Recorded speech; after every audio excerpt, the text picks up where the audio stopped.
तो हेलो विद्यार्थी, तो आप लोग कैसे हैं? आशा करते हैं आप अच्छे होंगे, स्वस्थ होंगे और आप पढ़ाई में चलते होगी। और हम आपकी इस तैयारी की कड़ी में हम आपके सहयोग कर रहे हैं। आपको पता ही है, हम आपके लिए एसएसजी कांस्टेबल 2024 के पीवाईक्यू प्रश्न हल करवा रहे हैं, मैथ्स, जीके, हिंदी के चारों पोर्शन के। और आप अगर आप नए हैं तो आप हिंदी वो कहते हैं एसएसजी कांस्टेबल 2023-24 वाले प्ले लिस्ट में जाकर देख सकते हैं। हम आपके पास 35 और 40 के बीच में कम से कम वीडियो बन चुके हैं और हम बनाते रहेंगे आपके फरवरी तक। फिर पूरा जनवरी तक हम आपको बना बना के पूरा शिफ्टों के प्रश्न हल करवा देंगे। इतने सारे प्रश्न हो जाएंगे आपके पास, जीके जीएस के, हिंदी की, रीजनिंग के, मैथमेटिक्स के, आपके पास इतना हो जाएगा प्रश्न कि आपका नंबर ऐसे इंक्रीज हो जाएगा और आप पढ़ते हैं। तो चलिए, और जैसे आपको विदित होनी चाहिए कि परसों आपका एसजीडी का कांस्टेबल आ चुका है, जिसका कट ऑफ वीडियो हम बना चुके हैं, ऑल स्टेट का और मध्य प्रदेश का बना चुके हैं। आप जाके देख सकते हैं प्ले लिस्ट में। न्यू अपडेट एडमिट कार्ड और अन्य भर्ती वैकेंसी वाले में जाकर प्ले लिस्ट में आपको मिल जाएगा। ठीक है, यहाँ हम बात करते हैं। चलिए, अब हम आपको लेने वाले हैं आज 23 फरवरी 2024 का शिफ्ट नंबर तीसरे का है। पिछला वाला वीडियो हम हिंदी रीजनिंग में हिंदी और जीके जीएस का शिफ्ट नंबर दूसरा लिए थे। आज तीसरा शिफ्ट चल रहा है और मैथमेटिक्स रीजनिंग का तो हम मोस्ट इम्पोर्टेंट टॉपिक ही लेते हैं, जैसे आप देख पा रहे होंगे जो एग्जाम आपको बार बार। चलिए, हम रीजनिंग के और मैथमेटिक्स के टॉप प्रश्न कर रहे हैं। हिंदी और जीके जीएस में पूरा 20 के 20 प्रश्न हल सहित बताते हैं। चलिए देखते हैं आप जीके जीएस तरफ। चलिए, तो पहला प्रश्न आपको इसमें दिखाई दे रहा होगा, ये जीके जीएस का है। किस राज्य की सरकार ने मुख्यमंत्री ग्रामीण न्याय योजना के उद्घाटन चरण के हिस्से के रूप में राज्य के ग्रामीण क्षेत्रों में 47,000 से अधिक गरीब निवासियों को घर उपलब्ध कराने की अपनी योजना अनावरण किया? जैसे आपको पता है, राज्य सरकार भी अपनी अपनी योजना संचालित करती है और केंद्र सरकार तो कर ही रही। केंद्र सरकार है प्रधानमंत्री ग्रामीण आवास योजना। उसी प्रकार ये छत्तीसगढ़ की सरकार ने मुख्यमंत्री ग्रामीण आवास न्याय योजना के तहत अपना 47,000 से अधिक गरीब निवासियों को घर उपलब्ध कराने की योजना का अनावरण किया। ध्यान रखेंगे, छत्तीसगढ़ का जी करंट अफेयर का प्रश्न था।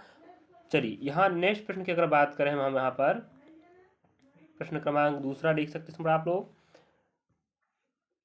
करंट अफेयर का प्रश्न था पिछला वाला भी।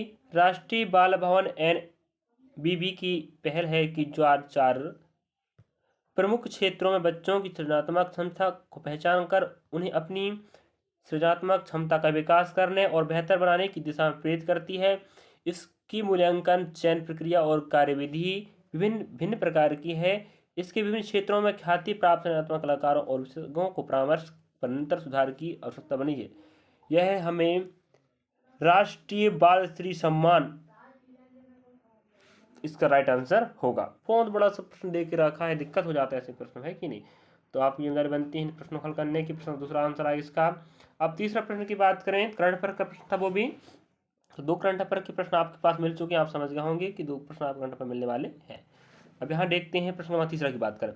भारत में राज्यसभा का पीठासीन अधिकारी निम्नलिखित में कौन होता है? मतलब काउंसिल ऑफ स्टेट। जैसे आपको पता है, मैं बार बार बता चुका हूँ, उपराष्ट्रपति ही पदेन क्या होगा? राज्यसभा का सभापति होगा। हम बार बार बात कर चुके हैं। वर्तमान में हमारे उपराष्ट्रपति कौन है? जगदीश धनखड़। ठीक है, यही क्या होंगे? आपके राज्यसभा के सभापति होंगे।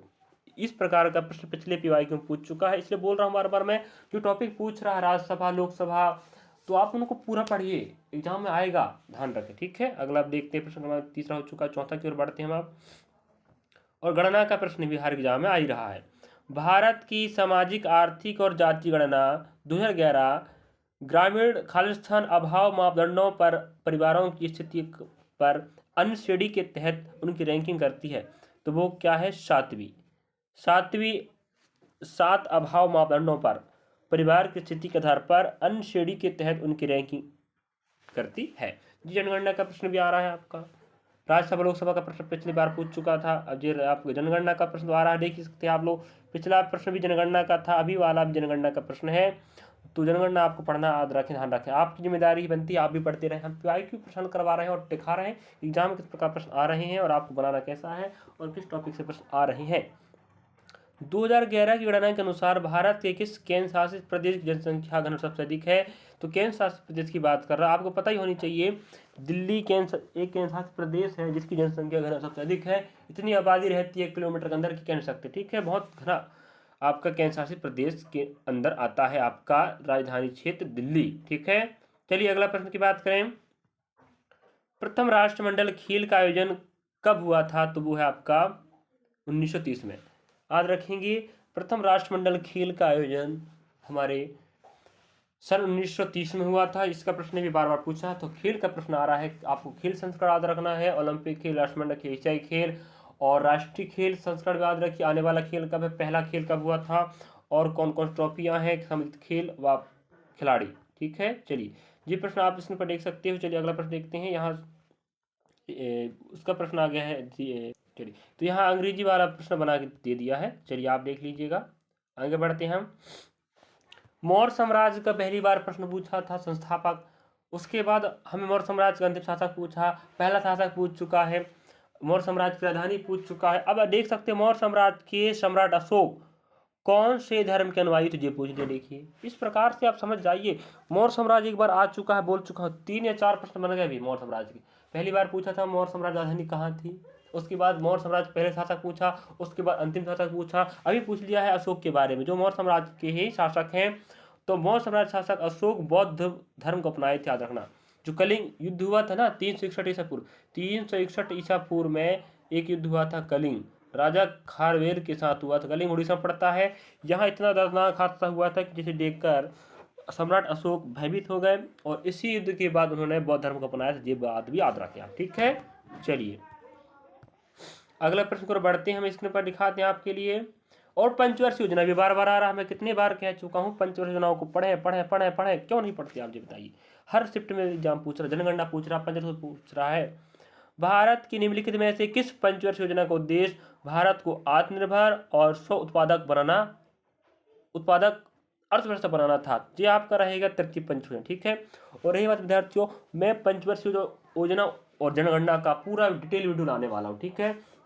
हम इस महीने के लास्ट तक PYQ प्रश्न हल करवाते हैं, मतलब टाइम 4 वीडियो बनता है, रोज बना जाए तो 4 वीडियो बहुत टाइम लग जाता है, जिस कारण से हम बना नहीं पा रहे हैं। और हम समय निकाल कर आपके लिए प्रयास करेंगे कि आपको जनगणना और आपका पंचवर्षीय योजना वाला पूरा डिटेल वीडियो आपको बताया जाए, ठीक है। पूरा जरूर बताऊंगा, ऐसा मतलब आप दिसंबर के लास्ट तक बता ही दूंगा मैं, और वीडियो बनाकर, जिससे आप लोग जिम्मेदारी बनती है आप पढ़ लीजिएगा, ध्यान रखें, ठीक है। 2023 में पंजाब में ट्रैक्टर ट्रस्ट स्टैंड पर प्रतिबंध किसने लगाया? वो भगवत मान से। जैसे आप पता है ट्रैक्टर स्टैंड मतलब ये कुछ ट्रैक्टर जो ट्रैक्टर चलाते हैं तो वो लोग क्या करते हैं, यहाँ पर स्टैंड दिखाते हैं। तो जैसे आप पता होगा जब 2023 में एक हादसा हुआ था, उनका नाम याद नहीं आ रहा मुझे, जिस कारण से उनकी क्या हो गई थी, ट्रैक्टर स्टैंड में मृत्यु हो गई थी। जो पंजाब के रहने वाले थे, जो ट्रैक्टर स्टैंड कर रहे थे, ठीक है, जिस कारण से सरकार ने भगवत मान सिंह वहाँ के तत्कालीन क्या थे, CM थे, मुख्यमंत्री थे, उन्होंने ट्रैक्टर स्टैंड पर क्या लगा दिया, प्रतिबंध लगा दिया। वो घटना मुझे याद है, लेकिन उसका नाम याद नहीं आ रहा कौन था, ठीक है, सिद्धू मूसवाला, नहीं नहीं, कुछ नाम उसका है, आप लोग अगर पता हो जरूर बताइएगा। अगला प्रश्न देखते हैं यहाँ पर हम। भारतीय खिलाड़ी जेनेट विधि निम्नलिखित में से कौन सा खेल खेलती है? अब देखिए यहाँ हमें पूछ लिया है सम्मिलित खिलाड़ी व खेल, तो हमें ये बात भी याद रखना है, हमें खेल में से स्क्वैश, स्क्वैश, ठीक है जी, खेल है। इसमें जेनेट विधि नाम की एक महिला खिलाड़ी है जो खेल खेलती है, याद रखेंगे। अगला प्रश्न की बात करें, यहाँ पर इसमें हम दिखाई दे रहे हैं आपको, लंबी कूद में उत्प्रस्थान टेक ऑफ गड्ढे से 1 मीटर दूर खाली स्थान सेंटीमीटर चौड़े बोर्ड से करना होता है, तो 20 सेंटीमीटर कह रहा। देखिए लंबी कूद आपको पता होगा, यह एक बोर्ड होता है जिसे हम टेक ऑफ बोर्ड कहते हैं, यहाँ से 1 मीटर सेंटीमीटर चौड़े, तो इसकी बात कर रहा है 1 मीटर मतलब 20 सेंटीमीटर चौड़े बोर्ड से करना पड़ता है। जैसे आप पता होगा यहाँ जो बोर्ड होता है इसका जो वो होता है 20 सेंटीमीटर, इसकी बात कर रहा है 20 सेंटीमीटर होता है। इसके बाद यहाँ से आपको टेकअप, यहाँ से दौड़ के आके आपको यहाँ से कूदना पड़ता है। जैसे अगर आप बात करें मध्य प्रदेश पुलिस फिजिकल का आप दिए होंगे तो आप लॉन्ग जंप किए होंगे, जैसे लंबी कूद कहते हैं, इसी कूद की बात हो रही है, टेकअप बोर्ड, ठीक है।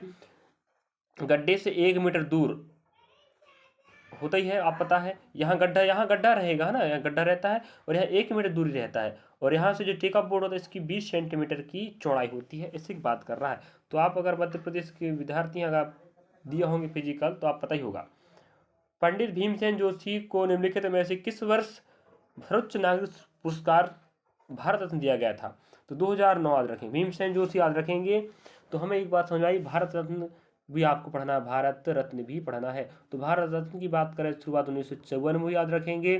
पहली बार सर्वपल्ली राधाकृष्णन को दिया गया था, ठीक है, याद रखेंगे। पहली बार 1954 में 3 लोगों को दिया गया था, लेकिन इन्हीं का नाम सर्वप्रथम आता है, जो भारत के पहले उपराष्ट्रपति, और इन्हीं के जन्म दिवस को 5 सितंबर आप जानते हैं, जिसे क्या मनाते हैं हम, शिक्षक दिवस के रूप में मनाते हैं, याद रखेंगे। डॉक्टर सर्वपल्ली राधाकृष्णन जो भारत के पहले उपराष्ट्रपति बने, और इन्हीं के जन्म दिवस को शिक्षक दिवस के रूप में मनाते हैं, और इन्हीं को सर्वप्रथम भारत रत्न दिया गया था, 1954 में शुरुआत हुआ, याद रखेंगे। चलिए,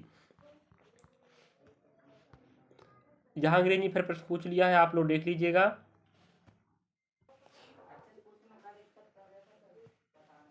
यहाँ आपका लिखा है, आपको यहाँ SLR का फुल फॉर्म बता रहे, ऑप्शन आपका तीसरा रहेगा, ठीक है। चलिए, आप लोग देख लीजिएगा। अगला प्रश्न की बात करें, यहाँ पर हम नृत्य भी बार बार पूछ रहा है, नृत्य भी बार बार पूछ रहा है। निम्नलिखित में से किस शास्त्रीय नृत्य शैली का संबंध केरल से है? कल भी आया था भाई।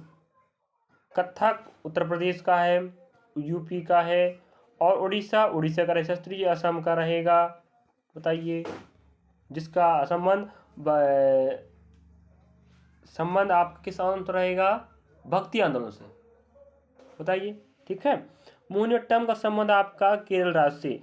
मोहिनीअट्टम और कथकली जो नृत्य है, दोनों का उत्पत्ति हमारे दक्षिणी भारत राज्य केरल से हुआ, जिसका अध्ययन किया तिरुवनंतपुरम। क्या है? तिरुवनंतपुरम, याद रखेंगे। चलिए, इस प्रकार से आपको पढ़ना था विद्यार्थियों। हम 15 प्रश्न दिखा चुके। अगला प्रश्न लेते हैं, 16 क्रमांक की बात करें। भारत में किस धार्मिक आयोजन के दौरान भक्त गंगा नदी में यह विश्वास करते हुए पवित्र डुबकी लगाते हैं कि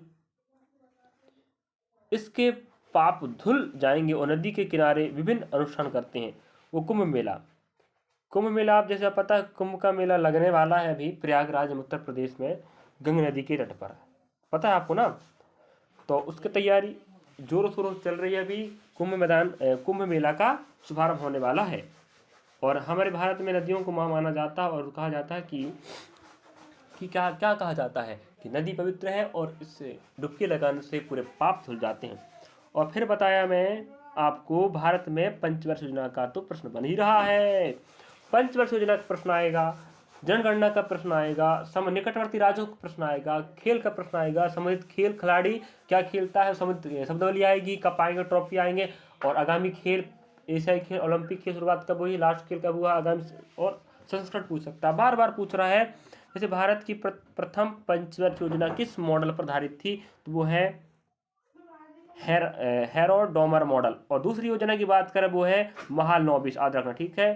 पहली पंचवर्ष 1951-56 भी चली है, जो 1951 से गया है 56 तक, और दूसरा रहेगा जो महालनोबिस पर आधारित 1956 से जाएगा 1961 तक, ठीक, याद रखेंगे। दोनों का मैं सन बता चुका हूँ, कहाँ से कहाँ गया हो। पहला इस पर आधारित था, दूसरा महालनोबिस पर आधारित था, याद रखें। महालनोबिस पूछ चुका था, अब हेरोड डोमर मॉडल पूछ लिया। जनगणना से प्रश्न आएगा, और या पंचवर्ष योजना से प्रश्न आएगा, मतलब आएगा। चलिए, तो आ रहा है, बार बार हम बता चुके हैं। अगर आप पहली बार विद्यार्थी आप लोग पढ़ रहे हैं, तो आपको वीडियो अच्छा लगे तो जरूर लाइक शेयर करें, और हमारे साथ ऐसे बने रहें। हम आपकी 100% गारंटी देते हैं कि इन PY के प्रश्नों के माध्यम से आपका नंबर इंक्रीज होगा। नहीं होगा तो आप जरूर कमेंट बॉक्स में बोलिएगा, नहीं सर आप जो पढ़ाए थे वो एग्जाम आया नहीं, उन टॉपिक से प्रश्न आया ही नहीं, कि हमारा PYQ हमें पेपर में काम ही दिया, फिर बोलिएगा, ठीक है। सरदार वल्लभ भाई पटेल ने खालिस्तान में कांग्रेस के अध्यक्ष रूप में कार्य किया, तो 1931 याद रखेंगे।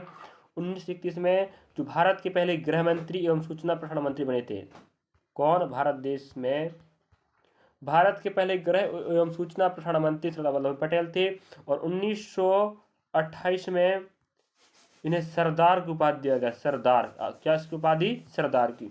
तो 1928 में जो आंदोलन चल रहा था बरदौली में, कहाँ पर? बरदौली में, याद रखेंगे ना, बरदौली में आंदोलन चल रहा था 1928 में, उस समय क्या हुआ, वहाँ की महिलाओं आंदोलन कर रही थी बरदौली में, उनको नेतृत्व कर रहे थे, तो नेतृत्व करने वाले को सरदार ही कहा जाता, तब से उनका नाम क्या पड़ गया, सरदार। याद रखेंगे, सरदार वल्लभ भाई पटेल को 1928 में बरदौली की महिलाओं द्वारा दिया गया नाम है। और वल्लभ भाई पटेल भारत के पहले गृह मंत्री, सूचना प्रधानमंत्री बन चुके हैं, पहले हैं। और 1931 में जी कांग्रेस के अध्यक्ष रूप में कार्यभार संभाले थे। और इन्हीं की मूर्ति विश्व की सबसे बड़ी मूर्ति है, जो भारत के गुजरात में है। कहाँ पर है, गुजरात में, ठीक है, याद रखेंगे। चलिए, यहाँ बात करना 18 प्रश्न हो चुका है, आप देख सकते हैं किस प्रकार प्रश्न पूछ रहा है यहाँ पर। अब 19 प्रश्न की बात करें यहाँ पर हम, खालिस्तान इंडिया के अध्यक्ष, मतलब यहाँ आपको ऑप्शन देना है, खालिस्तान इंडिया के अध्यक्ष अनंत माहेश्वरी को 2023-24 की अवधि के लिए नेस्कॉम का अध्यक्ष नियुक्त किया गया। वो आपके कौन, माइक्रोसॉफ्ट इंडिया के अध्यक्ष हैं अनंत माहेश्वरी को 2023-24 की अवधि के लिए नेस्कॉम का नए अध्यक्ष नियुक्त किया गया। याद रखेंगे जी, करंट अफेयर का प्रश्न था। अगला प्रश्न की बात करें 20 प्रश्न की, बहुत अच्छा प्रश्न देखिए, हम पढ़ा चुके हैं। और ये विद्यार्थियों, हमारा क्लास एक तो हम यूट्यूब के माध्यम से रिकॉर्डेड वीडियो अपलोड करते हैं, और साथ में हमारा ऑफलाइन क्लास भी संचालित होता है। अगर ऑफलाइन जुड़ना चाहते हैं जुड़ भी सकते हैं आप, ठीक है। नंबर हमारा 7610114093, इस नंबर पर कॉन्टैक्ट करके आप हमारे साथ ऑफलाइन क्लास जुड़ सकते हैं, मध्य प्रदेश के विद्यार्थी हैं तो। चलिए, निम्नलिखित में से किससे भारत संविधान सभा के अध्यक्ष रूप चुना गया था, तो वो डॉक्टर राजेंद्र प्रसाद जो स्थायी थे, ठीक है, स्थायी। याद रखेंगे, संविधान सभा की स्थापना 19 दिसंबर 1946 में हुई। क्या, 1946, याद रखेंगे, 19 दिसंबर 1946 को संविधान सभा गठन हुआ था। इसमें पहले अध्यक्ष थे सच्चिदानंद सिन्हा। कौन, सच्चिदानंद सिन्हा, जिन्हें अस्थायी सदस्य बनाया गया था। उसके बाद राजेंद्र प्रसाद को स्थायी सदस्य बनाया गया था, याद रखेंगे। और स्थापना बता चुका हूं मैं।